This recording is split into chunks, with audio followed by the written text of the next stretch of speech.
네, 우리 전 세계의 애국 동지 여러분, 그리고 전국의 자유우파 애국 국민 여러분, 반갑습니다. 그리고 또 이제 점점 추워지는 이제 겨울이 시작됐는데도 불구하고 전국 각지에서 우리 공화당을 위해서, 또 정의와 진실을 위해서, 또 내년 총선에 원내 교두부 진출을 위해서 수고하는 우리 당원 동지들 정말로 감사를 드립니다. 특별히 조원진 대표님께서 지난 박근혜 대통령의 인터뷰를 들으시고 중요한 멘트를 하나 하셨죠. 박근혜 대통령의 나라와 민족을 위한 그 고뇌와 고심, 또 정말 6년여 동안의 그 감옥에서의 고난, 그럼에도 불구하고 어떤 원한과 이런 것이 아니라 나라와 민족을 위해서 생각하시는 그 마음. 그러나 탄핵의 강을 자기의 불찰로 건너는 것은 동의할 수 없다라고 하는 그런 아주 중요한 멘트를 하셨습니다. 제가 국부 이승만 박사와 박정희 대통령 각하의 역사를 강의하면서 제일로 강조하는 것이 바로 무엇인고 하니, 아무리 100가지 1000가지의 공적을 강조해도 한 가지 조직적으로, 지속적으로, 또 조작적으로, 의도적으로 왜곡한 한 가지 이 매도와 폄하 이거에 세뇌되고 선정선동이 되면 아무리 100가지의 1000가지의 공적을 이야기해도 들으려고 하지 않고 또 이해하지도 않고 무시해버리는 그런 현상이 일어난다는 겁니다. 즉 무슨 말인고 하니, 박근혜 대통령께서 중앙일보와 인터뷰를 통해서 그 구술한 것을 또 책으로 낸다고 합니다. 물론 재임 약 5년간의 재임, 4년간의 약 재임 과정에 중요한 이제 국정에 대해서 쓰셨겠죠. 그러나 탄핵의 강을 자기의 불찰로 건너버리면 그 어떤 공적을 기록하거나 또 얘기해도 국민들에게는 설득이 되지 못합니다.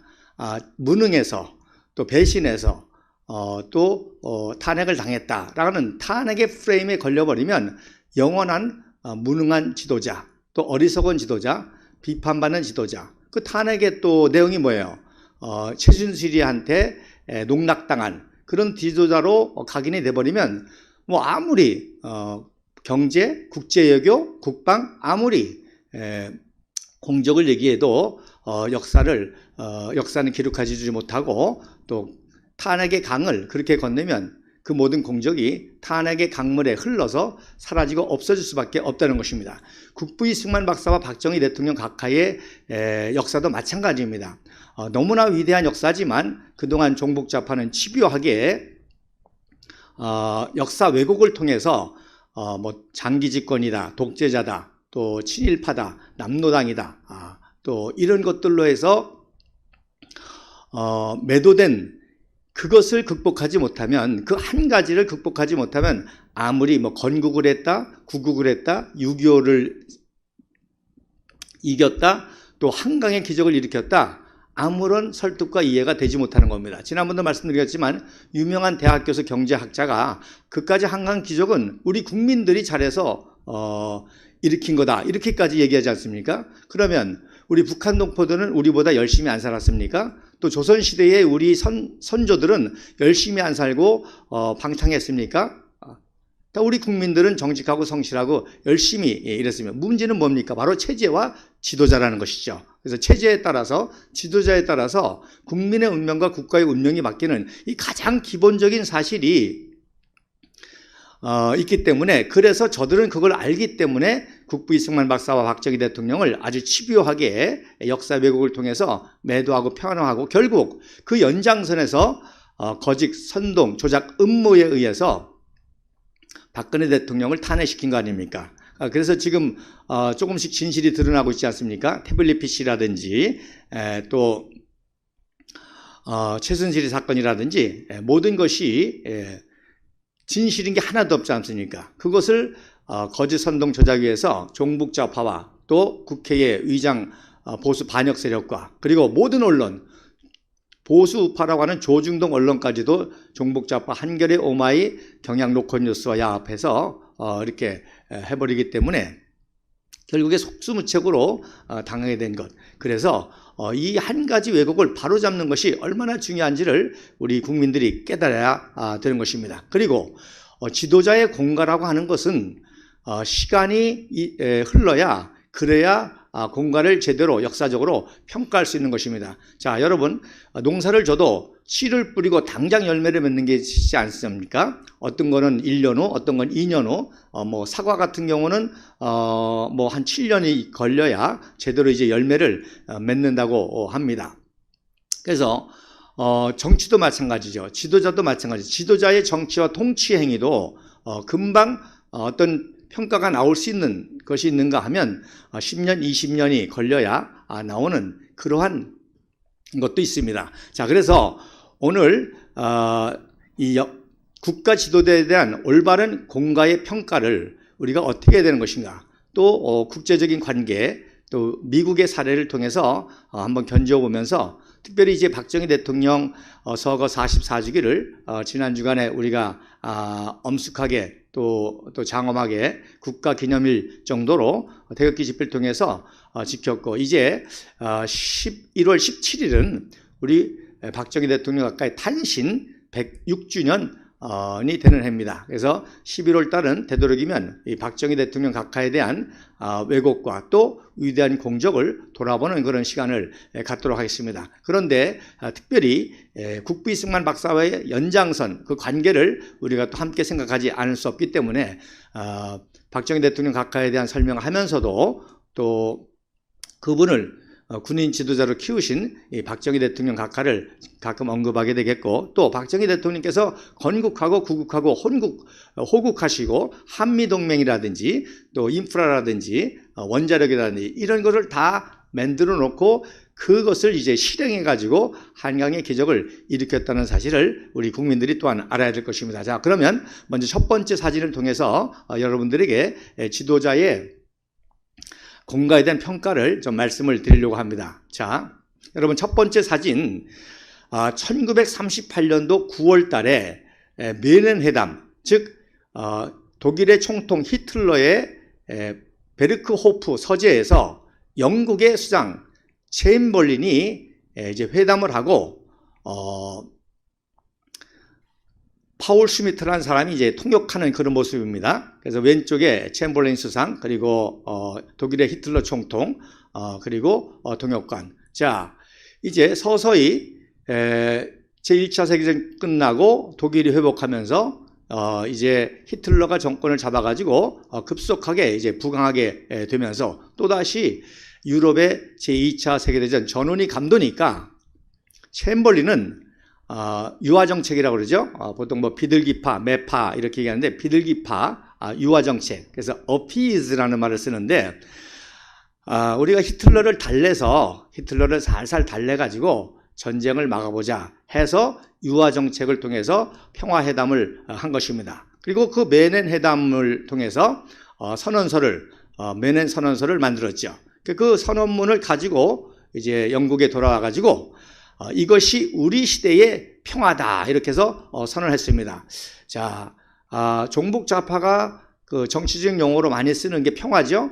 사실 평화는 최고의 가치입니다. 우리 마음의 평화, 가정의 평화, 또 시대의 평화, 나라의 평화, 세계의 평화. 세계의 평화라는 것은 정말 누구도 부인할 수 없는 최고의 가치이기 때문에 이 평화를 이루는 것이 그야말로 최대의 개인이든 지도자의 업적이겠죠. 그래서 히틀러의 그런 전쟁 위협으로부터 화해 정책을 통해서 이제 전쟁이 일어나지 않는 그 평화의 시대가 왔다. 그래서 평화 선언을 했습니다.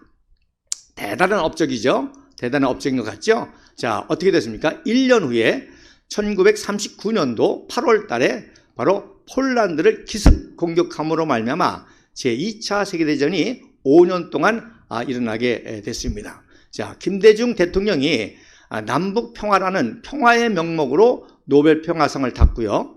그리고 북한을 또 도와주는 자금을 도와주는 그걸 통해서 평화를 선언했는데, 자, 어떻게 됐습니까? 오히려 그 돈을 가지고 핵무기를 개발하고 점점점 핵을 고도화해서 핵실험, 또 소형화 실험까지 하려고 하고, 또 미사일 실험까지 하려고 하고, 그래서 이 김대중 대통령의 이 정책, 특별히 북한과의 평화 정책은 반드시 역사적인 평가를 받을 날이 올 것입니다. 또 재미난 것은 남북 정상회담을 할 때 평양에서 김대중과 김정일이가 두 손을 붙잡고 만면에 웃음을 지면서 평화회담을 할 때 그때 마침 싱가포르의 리콴유 수상이 중국의 장점인 주석하고 정상회담을 중국 베이징에서 하고 있었습니다. 그래서 대화하는 중에 TV에서 김대중이와 김일성이가 손잡고 그런 평화 쇼를 하는 모습을 보고 리콴유가 깜짝 놀랐습니다. 도저히 자유민주주의 지도자로서는 있을 수 없는 일으로 생각하기 때문에 깜짝 놀라니까 장점인이가 뭐라고 하는 거니? 저거는 나의 작품이다. 그러니까 김일성, 김대중이가 만나는 것도 김대중이가 무슨 뭐 전략을 잘 써서 전혀 아닙니다. 뭐 김정일이가 전혀 아닙니다. 장점인이의 계획과 이거에 의해서 그런 쇼를 하게 된 거죠. 왜? 장점인은 역시 바로 미국이 동북아시아 전략을 한미동맹을 강화해서 주도하는 것을 막기 위해서 김대중을 이용하고 김정일을 이용해서 그런 쇼를 하게 한 것입니다. 장점인의 작품이죠. 그러니까 대한민국, 특히 우리 대한민국은 탄생 때부터도 그렇고 굉장히 국제관계에 의해서 많이 영향을 받는, 그래서 대한민국에 있는 모든 사건 사고는 국제적인 관계가 개입을 안 할 수가 없습니다. 그래서 제가 틈 있을 때마다 탄핵 강의도 하는데 바로 탄핵에는 바로 미국, 그 당시 미국은 대선 단계였지 않습니까? 그래서 힐러리 후보와 트럼프 후보의 대선 과정에 힐러리 후보 측과 그리고 중국 시진핑 측, 이 두 축이 깊이 탄핵에도 관계가 됐다는 것을 제가 또 그 이승만 포럼에서 강의도 하기도 했고, 그 강의를 들었던 권영애 전 국방부 장관, 국정원장이 그 강의를 듣고 저에게 태극기 집회 연설을 초청해서 제가 2016년 12월 24일 날 대한문 첫 집회에서 연설을 하게 됐던 것입니다. 자, 아무튼 대한민국의 그 역사에는 이렇게 국제 외교 관계가 아주 깊숙이 개입이 되는데, 그때 리콴유 수상이 뭐라고 자서전에 글을 남겨놓은 하니 이것은 반드시 역사의 심판을 받을 것이라 그랬습니다. 그래서 동족을 향해서 전쟁을 일으킨 동족 상장의 전범인 김일성, 김정일 세습 정권, 그 ICC의 제속감인데 그 독재자와 손을 잡은 김대중이는 반드시 역사의 심판을 받게 될 것이다 라고 그런 예언을 했습니다. 그래서 그런 심판을 우리 공화당이 반드시 하게 될 것입니다. 자, 그러니까 챔버린의 이 평화쇼, 물론 본인은 쇼도 아니죠. 진정으로 히틀러를 아주 설득해가지고 달래가지고 살살 달래가지고 평화를 이룰 줄 알았죠. 그러나 1년 만에 결국 이것이 깨지는, 즉 히틀러에게 속은 것이고 업적이 아니라 비참한 지도자로서의 이제 그 나락에 떨어지게 됩니다. 그래서 전쟁이 일어나니까 그동안 처칠은 계속 강경파였거든요. 매파였거든요. 지금 히틀러를 때려잡아야 된다. 지금 히틀러를 때려잡지 못하면 반드시 전 세계적인 위안이 될 것이다 라고 강력한 매파를 해서 인기가 없었습니다. 그런데 전쟁이 일어나니까 어떻게 돼요? 곧바로 영국의 수상이 될 수밖에 없었죠. 그래서 영국의 수상이 되자마자 우리가 할 수 있는 것은 피와 땀과 눈물이다. 그래서 런던이 폭격을 당하는 그런 상황에서도 V자를 그리면서 끝까지 항전을 선언했고, 그리고 미국의 루즈벨트 대통령과 함께 마침 또 국부 이승만 박사가 그 당시에는 이승만 박사가 그렇게 일본의 진주만 기습을 예언했습니다마는 거기에 귀 기울이지 않았던 루즈벨트가 결국 태평양 전쟁을 통해서 세계대전을 하게 되고 무조건 항복이라고 하는 그러한 이제 전략을 가지고 처칠과 함께 인류 역사상 위대한 또 전시 지도자의 그 반열에 쓰게 되는 것입니다. 그래서 지난주 제가 말씀을 몇 번 전에 했는지 모르겠지만 그 유대인 중에 이승만 박사에게 감동을 받아서 도와주는 그런 유대인 변호사가 있는 코엔이라고 하는 변호사가 있는데 그러니까 재팬 인사이드 아웃이라는 책을 쓰고 이 책을 제일 먼저 보냈던 청년 중에 한 명이 바로 맥셀 코엔이라고 하는 유대인 변호사입니다. 그런데 이 책을 쓰는데 이 코엔 변호사가 또 많이 도움을 줬고 책이 출판되자 또 읽고 또 많이 소개도 하고 했는데 이 책의 예언에 따라서 진주만 기습이 일어나자마자 제일 먼저 전화한 것이 바로 코엔입니다. 코엔이 이승만 박사에게 전해해서 그때 한 말이 바로 당신은 이 시대의 예언자입니다. 그래서 그 예언자라는 말이 제일 먼저 코엔에게서 나온 거고 그 다음에 이제 대지를 쓴 펄벅 여사라든지 또 이런 정계 또 문학계 학계에서 이제 이승만 예언자 선지자라는 말이 나오게 된 것이죠. 그러나 제일 먼저 나온 것은 바로 이 코엔 변호사가 이승만 박사하고 워싱턴에다가 뉴욕에 있는 코엔 변호사가 전화를 해가지고 당신은 동양의 이 시대의 진정한 선지자다. 그동안 당신의 말을 안 들었던 루즈벨트는 큰 수치와 스모를 당하고 또 후회를 할 것이다. 이승만 박사가 또 그렇게 대답했죠. 그러나 우리 자유우방이 반드시 승리하게 될 것이다. 또 이런 예언을 하게 됩니다. 자, 어쨌든지 간에 1년 만에 바로 챔벌린의 정책과 챔벌린의 공과가 극명하게 1년 만에 드러나게 된 것을 볼 수가 있습니다. 자, 그 다음 사진 한번 보시죠. 자, 그 다음 사진을 보면 여러분 요즘에 이제 그 손흥민 선수 때문에 많은 청년들이 감동하고 또 거기에 이강인 선수, 우리 청년 축구 선수들이 월드 클래스로 세계적인 활약을 하면서 아주 국민들에게 소망을 주고 우리 청년들에게 또 희망을 줍니다. 저 역시도 이제 축구를 좋아하고 또 제가 인도네시아 있을 때에 우리 그 한인 아이들이 축구에도 탁월한 재능을 보여가지고 제가 거의 그 축구 코치 역할도 했습니다. 그래서 그 인도네시아 외국 학교가 많으니까 미국 학교, 영국 학교, 그래서 어려서부터 국제 경기를 많이 해요. 그래서 제가 우리 한국 선수, 우리 어린이 선수들을 또 멘토링도 하고 그런 경험이 있어서 축구에 이제 많은 관심을 갖는데, 자, 영국은 6.25 동란 때, 6.25 기습 남침 때 미국 다음으로 참전을 했고 또 미국 다음으로 육해공군을 많이 보내서 정말로 대한민국의 구국에 중요한 역할을 한 나라가 영국입니다. 그래서 여러분 보시는 사진에 보면 그 왼쪽에 있는 사진이 영국 제29여단이 이제 1차 1950년 6월 28일 날 북계 인민군에 의해서 서울 점령을 당했죠. 그러나 이제 인천 상륙 작전을 통해서 서울 수복까지 하고 심지어 38선을 돌파하고 평양을 탈환하고 북진 통일까지 압록강까지 다 갔는데 중공군이 기습 개입함으로 말미암아 이제 1월 4일은 그 유명한 일사후퇴죠. 제2차 중공군에 의해서 서울을 점령당할 때 서부전선에서 후퇴한 영국의 제29단 병사들이 한강 주변에서 우물에서 물을 떠가지고 수통에 담아서 가는 그런 모습이고 그 뒷부분에 우리 한국의 우리 어머니, 할아버지, 할머니, 어머니들이 아이들과 함께 아이들을 업고 짐을 이고 아이들과 함께 이렇게 피난하는 모습이 있습니다. 자, 이게 손흥민하고 무슨 관계가 있느냐?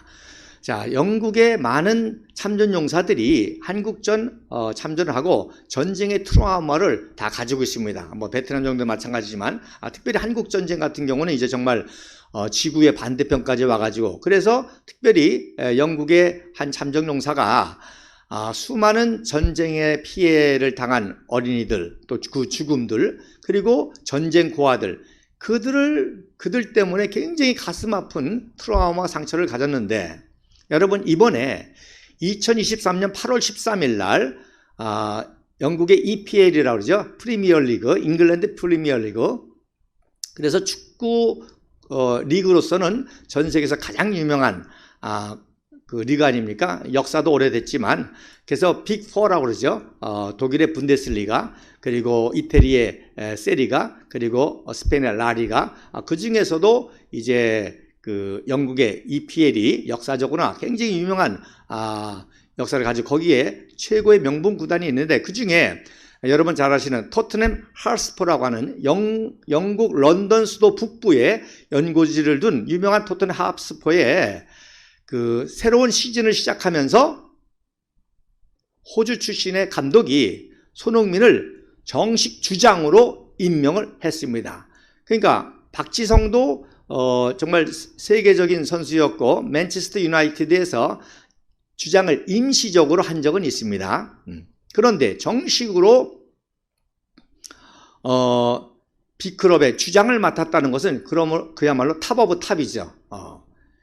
근데 이것을 런던에 있는 참전용사가 손흥민이 이렇게 주장이 된 모습을 보고 너무너무 감동을 받고 자기의 전쟁의 트라우마를 씻게 됐다는 거야. 그래서 내가 한국전에 참전한 것이 보람있고 의미가 있었구나.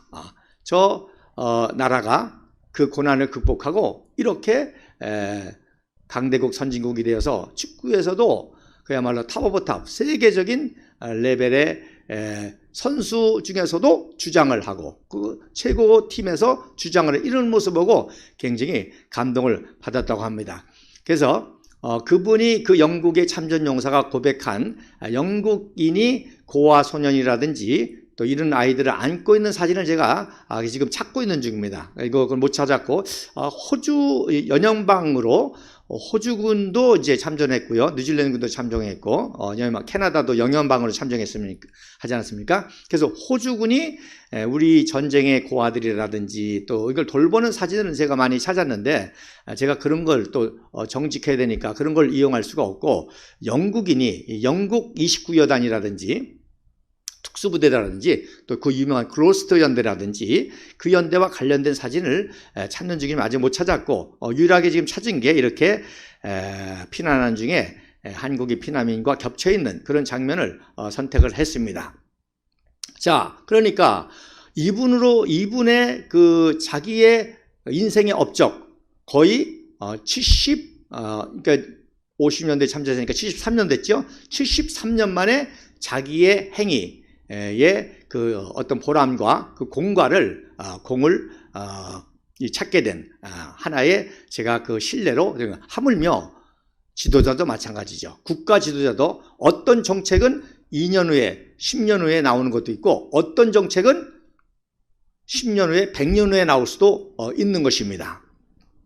그런 의미에서 국부 이승만 박사, 박정희 대통령 각하의 공과를 이렇게 역사적으로 정확하게 평가를 하는 일이 중요하다는 것입니다. 자, 그 다음에 국부 이승만 박사와 박정희 대통령 각하를 이해하려면 우리나라 역사가 그렇지만 미국하고 아주 긴밀한 관계가 있습니다. 자, 그 다음 사진 한번 보세요. 그 다음 사진에 보면 이제부터는 이제 미국의 중요한 역사와 함께 대한민국 역사를 보려고 하는데, 자, 미국에서 가장 존경받는 국가 지도자, 가장 존경받는 인물이 누구냐? 바로 1776년 미국의 독립과 그리고 1789년도에 초대 대통령이 된 바로 조지 워싱턴 대통령. 한마디로 말해서 뭐예요? 독립과 건국의 영웅이죠. 특별히 건국, 오늘날 미국이란 나라를 건국한, 물론 이제 워싱턴을 중심으로 해서 많은 건국의 founding fathers, 그 지도자도 있지만 초대 대통령이 됐기 때문에 특별히 건국의 아버지다라고 해서 존경을 받는데, 그런데 조지 워싱턴과 거의 대등한 수준으로 존경받는 인물이 누구냐? 바로 링컨 대통령입니다.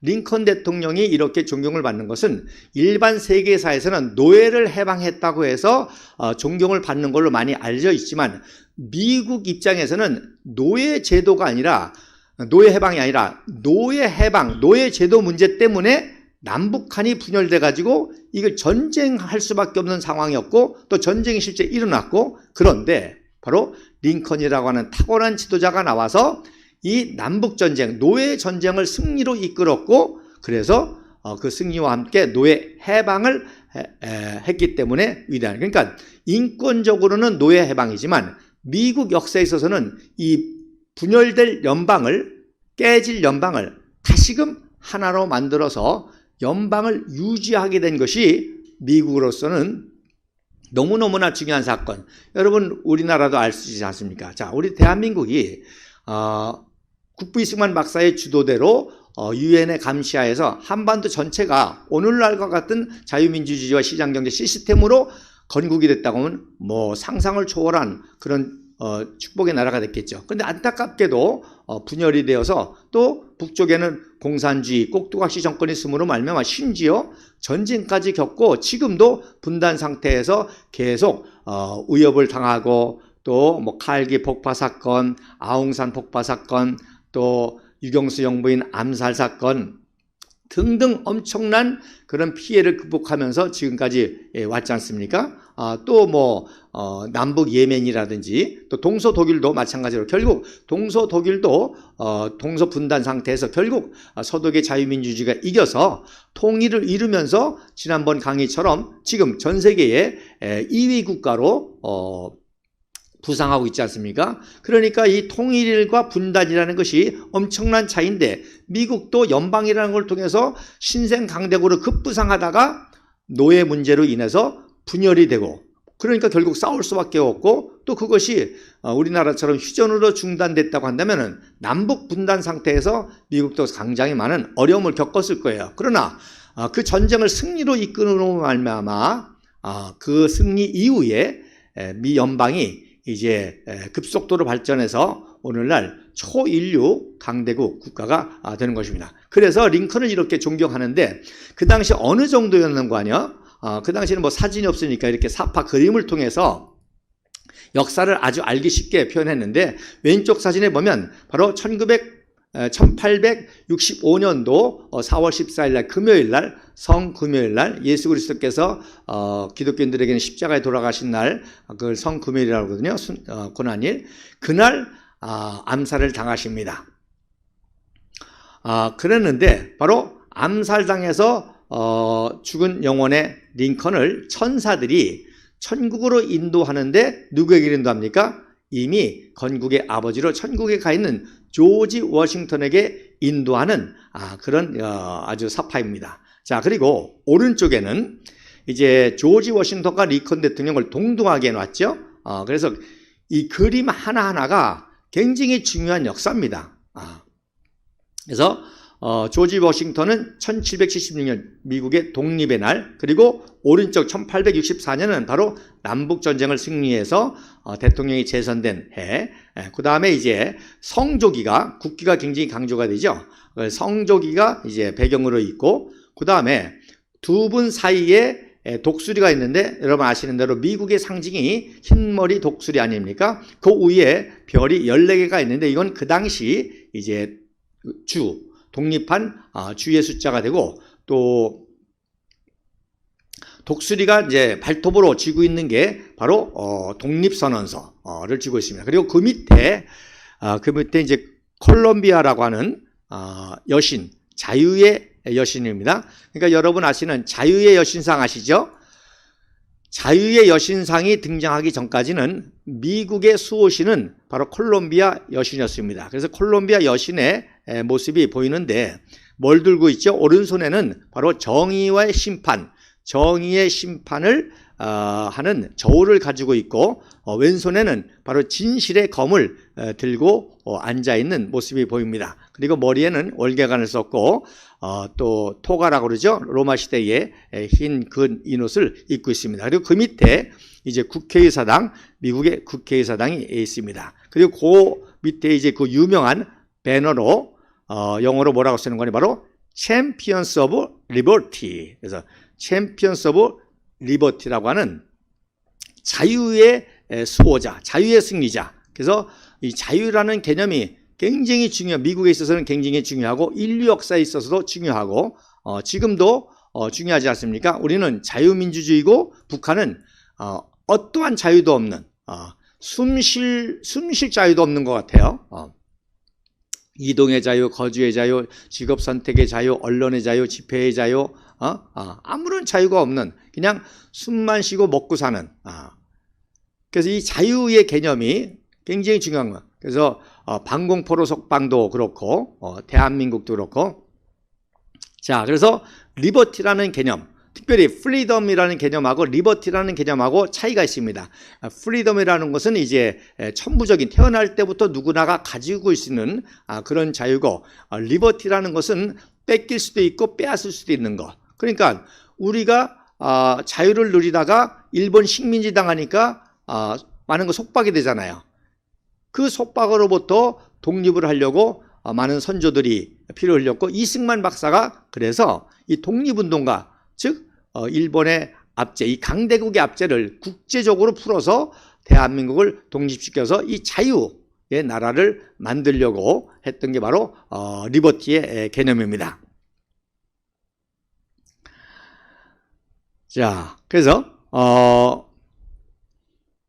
왼쪽에는 이제 그 조지 워싱턴 대통령의 그 오른쪽이죠, 밑에.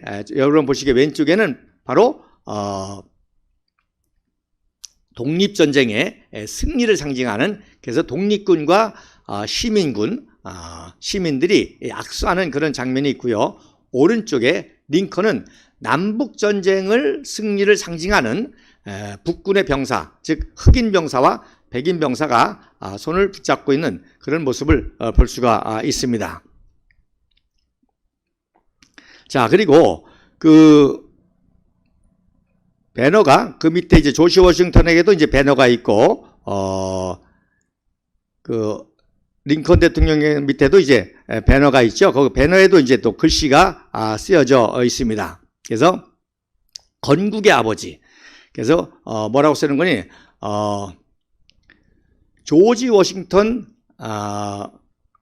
언더, 그의 그 지도 아래 우리는 건국을 했고, 또 링컨의 그런 리더십 하에서 우리는 자유를 얻었다. 그래서 원래는 요 글자가 해독하기가 굉장히 어려운데, 왜 어려운 거 아니? 원래는 프리덤이라고 쓰여 있었습니다. 즉 우리는 링컨의 지도에서 자유를 누리게 됐다. 그런데 누군가가 나중에 연필로 여기다가 리버티라고 고친 거예요.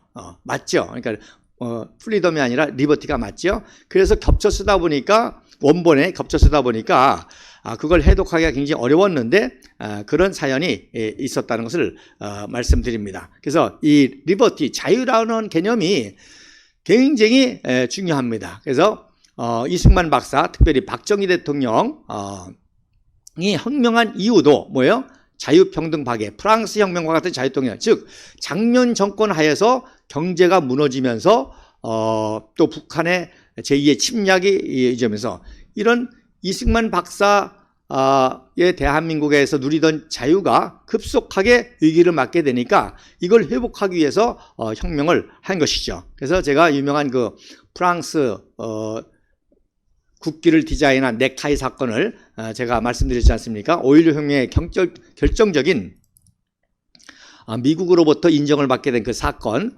미국 1954년도 미국 포트실에 그 유학을 갔다가 이제 자기의 유학을 도와준 조성규 통역 장교에게 6월 달에 마치면서 그동안 나를 도와주느라고 수고했다. 내가 자네에게 줄 선물이 있는데 그래 넥타이를 선물합니다. 그러면서 박정희 준장이 조성규 대위에게 이게 뭔지 아냐? 그랬더니 조성규 대위도 뭐 연세대학교 영문학 나중에 교수를 할 정도로 또 선교사에게 영어를 배웠거든요. 그랬더니 딱 보고 그건 프랑스 국기입니다. 자유, 평등, 파괴입니다.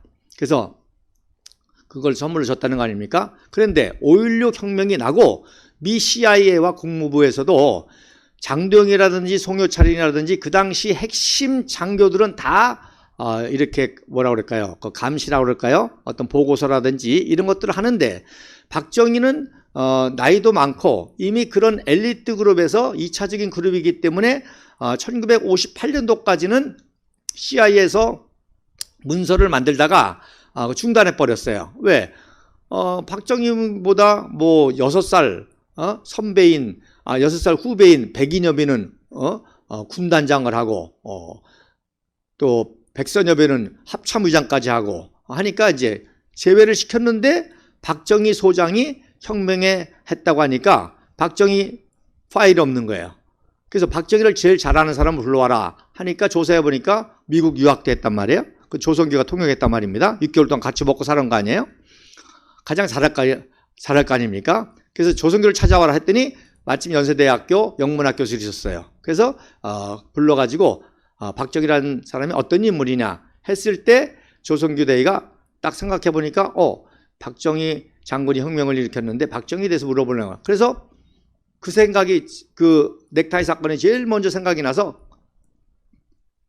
그거 에피소드를 얘기하니까 미국에서 곧바로 또 물론 이제 미국에 박정희를 키운 벤프리트 장군이라든지 또 nem리처 합참의장이라든지 이런 군부 쪽에서 박정희 장군의 혁명을 반공 무혈 또 구국혁명을 인정해서 케네디 대통령을 설득해가지고 인정을 받게 되지만 현장에서의 이 또 보고가 결정적인 역할을 했다는 것입니다. 그래서 이 리버티라는 개념이 이렇게 국부 이승만 박사와 그래서 국부 이승만 박사도 새를 기르신 적이 종종 새를 기르신 적이 있는데 기르다가 이제 그 새장에서 풀어주는 그런 유명한 사진이 있습니다. 그래서 이것도 언제 시간이 되면은 제가 말씀드리겠는데 상해 임시정부의 대통령이 되지 않았습니까? 그 상해 임시정부의 대통령이 되면서 잠깐 상해에 있을 때에 새를 기르셨는데 이제 워싱턴에 군축회의 가서 이제 그 강대국을 움직여 가지고 독립을 해보려고 미국을 가기 전에 이제 그 세 장의 새를 열어서 날려보내는 그래서 야, 너 그동안 자유롭지 못하고 여기 세 장에서 얼마나 고생했냐. 그래서 새를 풀어주는 그런 이제 유명한 에피소드. 그거를 또 신익희가 그 당시에 비서실장 하면서 또 외무장관 하면서 그 당시 그 증인을 그런 장면을 같이 있는 사진이 있습니다. 자, 그래서 이승만 박사는 이렇게 자유를 본인도 그렇고 우리 대한민국 국민들이 이 자유를 속박당하는 걸 굉장히 해서 자유의 투사로 싸우죠. 그래서 결국 반공포로도 바로 신앙의 자유, 또 신조의 자유, 이거를 해방시키는 거기에 핵심이 있고 그걸로 미국을 또 설득했던 것이죠. 그래서 아이젠하워와 정상회담을 할 때 왜 자기들한테 보고 안 하고 마음대로 반공포로를 석방했냐 그랬더니 이승만 박사가 너 미국의 대통령 맞아? 너 토마스 제퍼슨 알아? 또 조지 워싱턴 알아? 토마스 제퍼슨 알아? 이거는 인권의 문제야. 자유의 문제야. 그래서 이제 설득을 하니까 아이젠하워가 화가 나가지고 문을 박차고 나가니까 뒤에서 이승만 박사가 찌찌찌 했다고 하는 그런 그 유명한 에피소드가 있습니다. 그래서 최초의 자유민주주의를 헌법에 보장해 가지고 헌법을 통해서 상권 분립을 통해서 국민의 자유의 보장을 통해서 투표권을 행사해 가지고 또 대통령까지 선출하는 이런 자유민주주의를 세운 건국의 아버지. 그 연방이 노예 제도로 무너지게 됐는데 그걸 다시 회복시키고 결국 노예의 자유를 해방한 링컨 대통령을 이렇게 동등하게 존경하게 되는 것입니다. 자, 그 다음 사진도 한번 보시죠.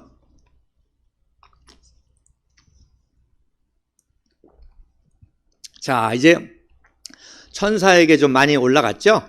그래서 천사에게 이제 올라가는데 잘 보시면 링컨의 가시관이 쓰여졌었잖아요. 링컨의 머리에 가시관이 쓰여져 있었습니다. 자, 이 남북전쟁을 하면서 얼마나 가슴에 찔렸겠어요. 남군 병사들도 자기의 친척들이고 한 국민인데 북군은 말할 것도 없고 그래서 그러다가 결국에 그런 역사의 소용돌이 속에서 또 암살까지 당하지 않습니까? 그래서 고난을 상징하는 이 가시면류관을 왼쪽에 있는 천사가 이제 이렇게 걷어내고 벗겨주고 오른쪽에 천사가 손을 잡아주고 그 위에 천사가 월계관을 씌워주려고 하죠. 그리고 조지 워싱턴이 두 팔을 벌리면서 환영하는 그런 모습입니다. 그러니까 이 사진 하나가 미국의 엄청난 역사를 그러니까 너무나 귀한 역사이기 때문에 미 의회 도서관에서 보관하는 그런 역사 기록물들입니다. 그래서 환영하고 있죠. 쌍수로 환영한다 그러죠. 그리고 오른쪽에 또 다른 이제 사파인데,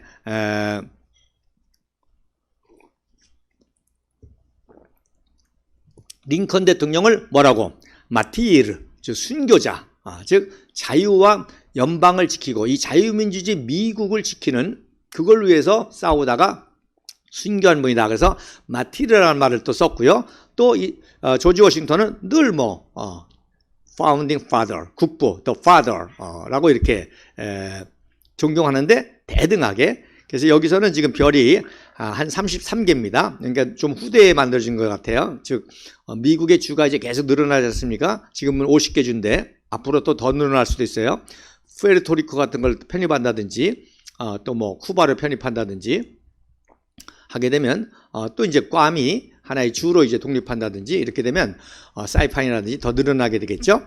자, 그때 이때 당시 이 사파를 만들 때는 이제 한 33개 주였던 것 같아요. 그래서 33개 주에 별이 장식돼 있고, 링컨의 머리 옆에는 영어로 뭐라고 쓰는 거니? They still live. 그분들은, 이 두 분들은 아직도 살아있다. 그리고 오른쪽에 in our hearts, 우리 국민들의 마음속에 살아있다. 그러니까 33개 주가 독립할 때를 이제 계산해 보면 연도가 나오겠죠. 그러니까 후대까지도 이렇게 존경이 되는 인물이라는 것이죠. 자, 그다음에 세 번째 한번 또 사진 한번 같이 또 설명을 해드리겠습니다. 세 번째 사진, 그다음 사진 한번 보여주세요. 자, 그다음 사진에 왼쪽의 사진에 보면 이제 포옹을 했죠. 이제 월계관을 이제 직접 조지 워싱턴 국부 대통령께서 연방을 유지한 링컨 대통령을 왼손으로 감싸면서 오른손으로 천사가 준 월계관을 씌워주는 그런 모습이고요.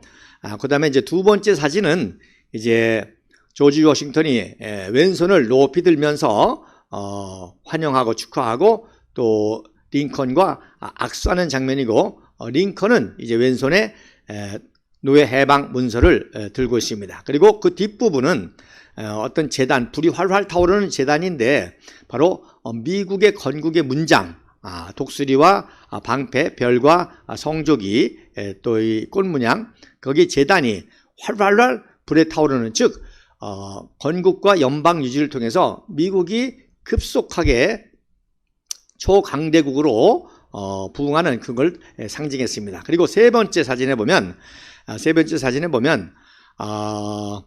워싱턴 그 맨 위에 워싱턴 메이드, 워싱턴 대통령은 메이드, 바로 미국을 만들었고 건국했고, 언더 프로비던스, 즉 하늘의 섭리에서, 역사의 섭리에서, 그러니까 미국이 탄생된 것은 그냥 뭐 인간적인 어떤 그 계획과 이것이 아니라 역사를 주관하는 하나님의 섭리라는 거예요. 그리고 그 섭리하에서 또 링컨은 세이브드, 연방으로 분열된 미국을 구원했다, 그렇게 합니다. 그래서 가운데 그 태양이 찬란하게 햇빛이 미국 대륙을 비춰주고 있죠. 그러니까 our country, 우리의 조국. 그래서 성조기, 방패, 문양을 앞에서 이렇게 장식하고 있고, 그 다음에 그 밑에 이제 포탄과 그 포가 있죠. 즉 독립전쟁의 승리와 남북전쟁의 승리를 상징하고 있고, 조지 워싱턴은 뭐 아시겠죠? 예, Constitution, 그 헌법, 독립선언서와 또 Constitution, 미국의 그 헌법을 들고 있고, 또 링컨 대통령은 노예 해방 문서를 들고 있고, 이제 미국의 대륙을 뒤에 이제 플로리다 모습이 보이죠. 그 대륙의 모습을 상징했습니다. 자, 그래서 정리를 해드리면 1789년도 4월 30일 날 이제 미국 국부 초대 건국 대통령 조지 워싱턴이 취임을 하게 됩니다. 미국 대통령들이 취임할 때 성경에 손을 얹죠. 그것도 이때 이제 에피소드가 있습니다. 대법원장 앞에서 이제 선서를 하는데, 대법원장 앞에서 링컨이 선서하려고 하니까 그 당시 대법원장 존 제이가 성경에 손을 얹지 않고 취임을 하면 나중에 정통성에 문제가 있을 수 있다, 이렇게 얘기를 하니까 급하게 그 성경을 구해서 가져와서 거기다 이제 손을 얹고 선서를 하게 되는데, 이것이 지금도 미국의 전통이 돼서 미국의 역대 대통령들이 자기와 관련된 성경에 손을 얹고 선서하죠. 링컨 대통령도 성경에 이제 그 손을 얹고 선서하는데 그 성경이 지금 보관되어 있습니다. 그런데 이제 지난번에 클린턴 대통령이 그 성경에다가 또 손을 얹고 선서를 했고, 또 트럼프 대통령도 그 성경에 손을 얹고 하는 그런 이제 사건이 있습니다. 자, 그리고 1865년도 4월 15일 날 바로 말씀드린 대로 남북전쟁 승리의 영웅인 대통령 링컨이 연방제를 유지하기 위해서 전쟁을 하다가 순교를 당한 날이 바로 4월 15일이 되겠습니다. 그리고 그 맨 오른쪽 사진 하단에 또 설명문이 적혀 있는데 뭐라고 쓰였는 거니?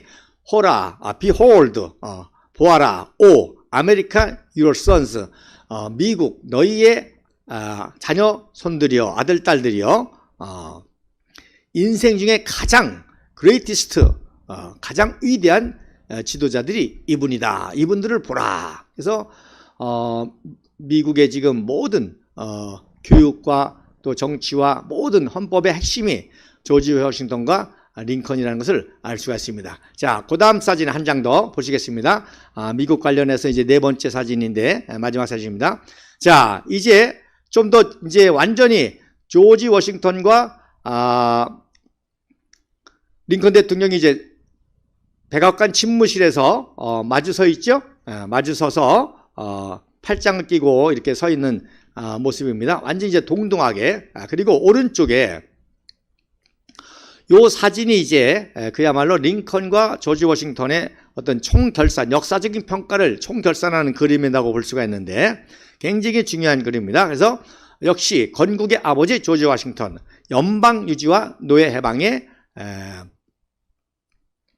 링컨 대통령, 국부와 우리의 조국을 구원한 세이비어, 이제 구세주라는 말까지 나옵니다. 그래서 founding father 조지 워싱턴과 연방 조국을 구원한 세이비어, 구세주 링컨 대통령. 자, 오른쪽 그림 하나하나 보면 굉장히 의미가 신장합니다. 자, 먼저 가운데에 말씀드린 미국의 수호신이 누구죠? 예, 콜롬비아. 자유의 여신상 있기 전까지는 콜롬비아라고 하는 별명의 여신이었습니다. 자, 보면 뒤에 성조기가 장식되어 있고요. 자, 머리에 모자를 썼는데 이게 바로 프리기아 모자라고 하는 겁니다. 프리기아.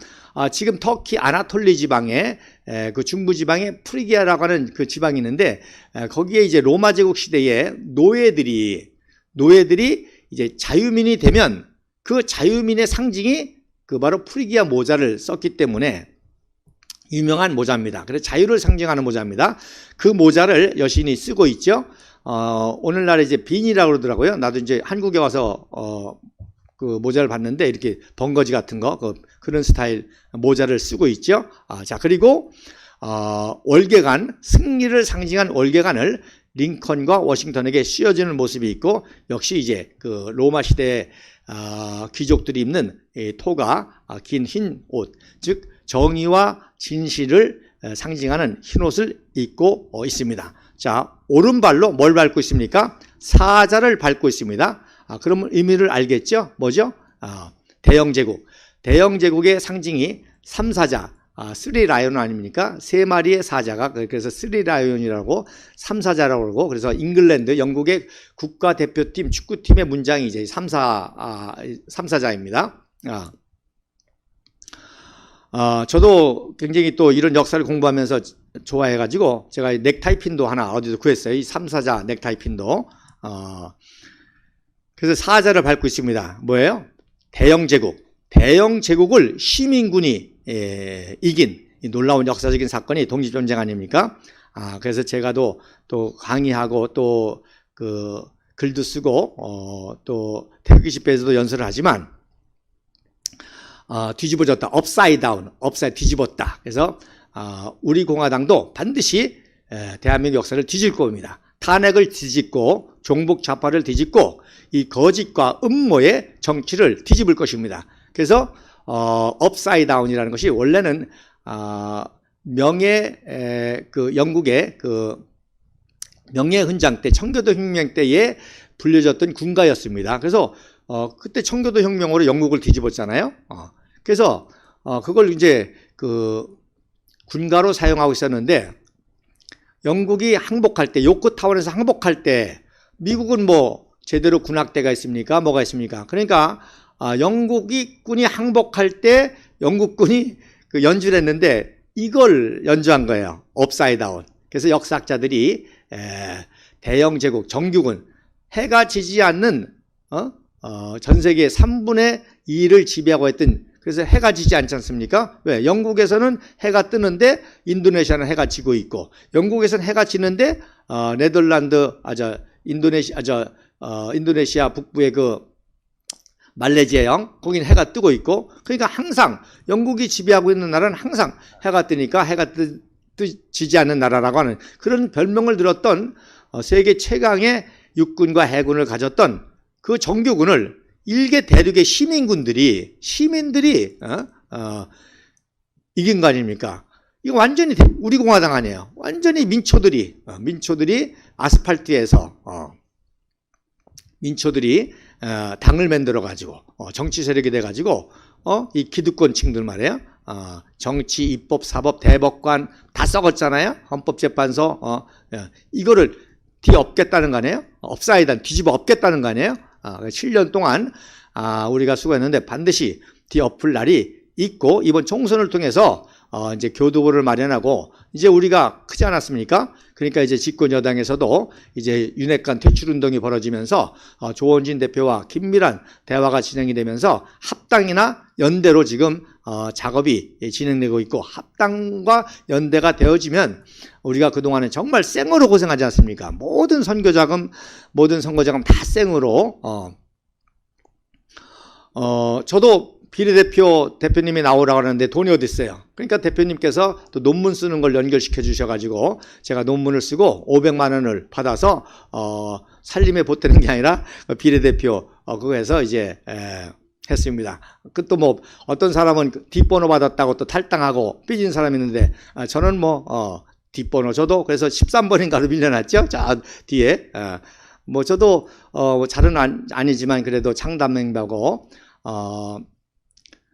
창당 때부터 교육연수원장, 지금까지 교육연수원장 한 번도 직책이 변화가 없이 제가 당을 위해서 부족하지만 노력했고, 조원진 당대표만 해도 당대표, 공동대표, 당대표, 공동대표, 당대표 이 명칭이 변화됐는데, 우리 허평환 장관님도 참 정말 고생 너무 많이 하시고 훌륭하시고 참 큰 어르신인데 그분도 공동대표였다가 또 상임고문 이렇게 천만의 무죄 속방 하는데, 그래서 어쨌든지 간에 뭐 그건 중요한 거 아니고, 우리가 이렇게 정말 아스팔트에서 다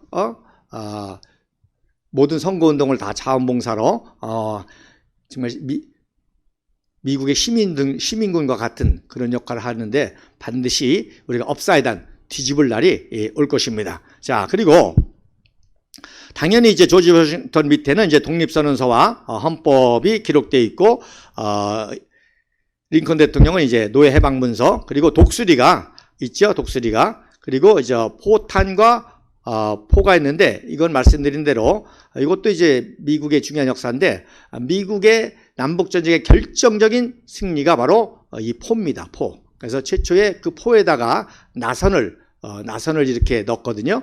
나선을 넣으니까 포가 보다 더 정확하고 멀리 나가고 해서 남북전쟁의 결정적인 승리가 이 포입니다. 그래서 제가 게티스버그도 제가 직접 갔었습니다. 게티스버그 전쟁터를 직접 가가지고 이 포를 거기다가 이제 또 기념관 장식을 해놨어요. 그래서 제가 거기다 손을 넣어봤어요. 진짜 선이 있나 없나 하려고 이렇게 넣어보니까 어떤 미국인 관광객들이 저를 보더니 깜짝 놀라는 거예요.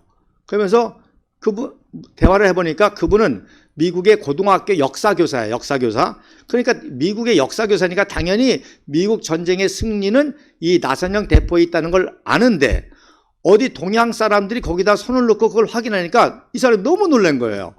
미국 사람도 잘 모르는 역사를 동양 사람이 와가지고 하니까 깜짝 놀라더라고요. 그래서 제가 설명하니까 더 놀라죠. 그래서 그 대포를 이렇게 상징을 했고요. 사자가 밟고 있는 모습. 자, 그 다음에 조지 워싱턴과 관련해서는 세 가지 중요한 사건을 왼쪽에 그림으로 표시했는데, 바로 제일 먼저 보스턴 차 사건입니다. 독립운동의 결정적인 계기가 된 보스턴 차 사건. 뭐야?